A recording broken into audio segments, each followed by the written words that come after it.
Where did we first meet? First time we did meet level 1 in Moria refugee camp. Mm-hmm. Why do you let me into your life? That's the question that I want to know. In the beginning, from my opinion, in the beginning, it was just like you want to have some stories to share it with others. It was just for film.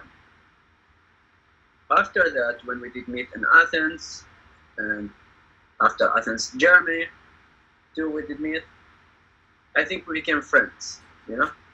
So it's not just because of film, it's just we are friends, you know? Mm-hmm. And letting you following me by a camera, I want people to understand what is going on, you know? Because it's helping sharing the reality for others who don't know it.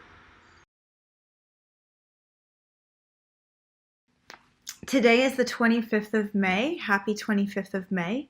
And it's the day that Facebook and the EU data compliancy laws are coming into effect. And as an artist on Patreon who works with sensitive stories of vulnerable people, I want to make things really clear about how I will be using these mediums moving forward. I haven't had time to make some kind of written statement like these other big companies because I'm not a big company. I'm one person. So, first, I'm an artist, not an NGO.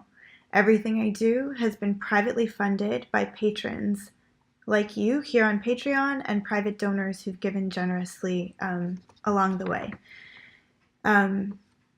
Supporting me here on Patreon helps to support the writing, photography, and filming to document first-hand accounts from refugees.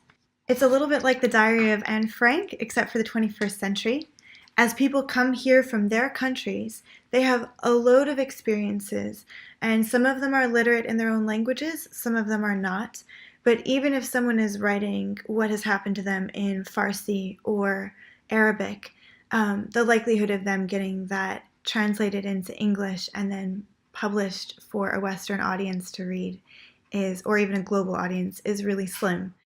Although it is counterintuitive, I will not post these texts or images directly on Facebook, Instagram, or other social media outlets from here on out because I want to be clear, both now and in the future, who owns these texts, and I don't want there to be any ambiguity.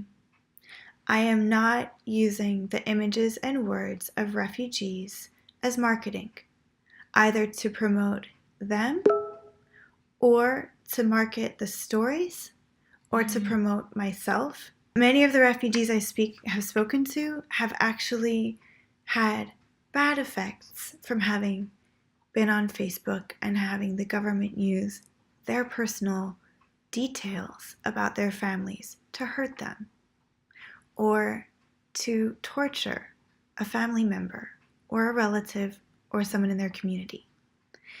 That is how Facebook was used in other lands. So for me, it would be stupid to be putting their stories up, their private individual stories up on Facebook when that's part of what brought them harm in the first place. But how am I supposed to get the stories out to people as an independent voice without using one of the main forms of marketing?